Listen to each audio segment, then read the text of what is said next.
So graphic design is all about type and image working together to deliver a message. Let's look at the next example here. Two book covers. On the left is a book cover by Alvin Lustig from the 1950s.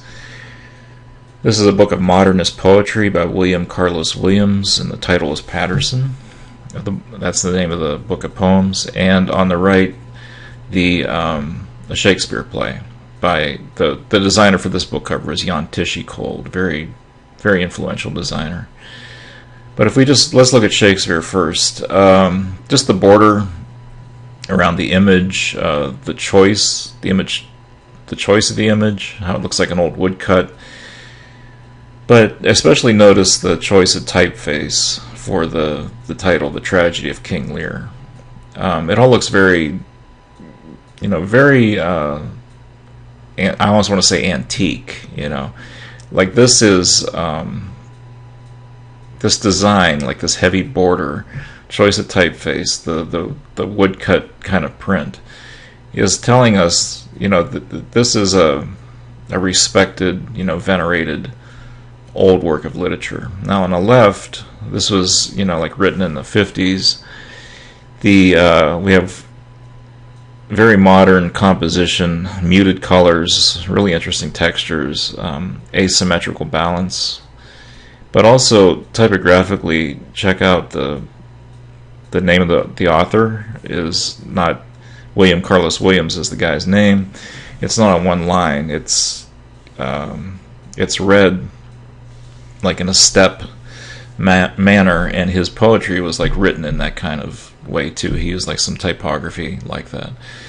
But the big thing is, typographically at least, no uppercase. Everything is lowercase, and that's a very modernist solution in typography. You'll see a lot of modern typography using only lowercase. So anyway, the thing is with both of these, the type and the imagery is sending the correct message.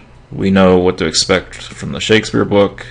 We kind of get an idea what to expect from the William Carlos Williams book. We know it's going to be a little bit, it's not going to be something antique, it's not going to be something from the past, it's very contemporary. So typography is a craft, an art, a skill. You can do a lot with it. This is a poster by Paula Scheer.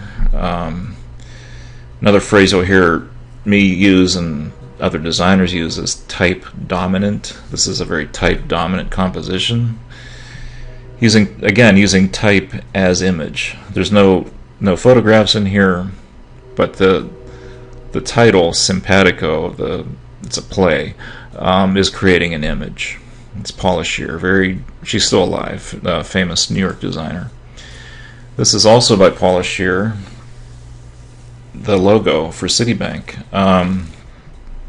The red curve across the T is supposed to remind you of an umbrella, and I think it's very effective. The whole thing is like you're being protected by, there's a feeling of security, safeness, etc. With the umbrella. Citibank and Paula Scheer designed this. And it's very sophisticated typography.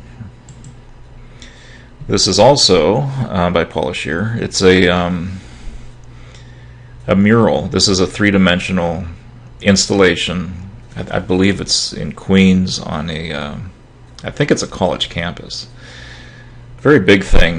This is just like one corner of it, and it's just her typographic interpretation of all the places around New York City and the boroughs around New York City.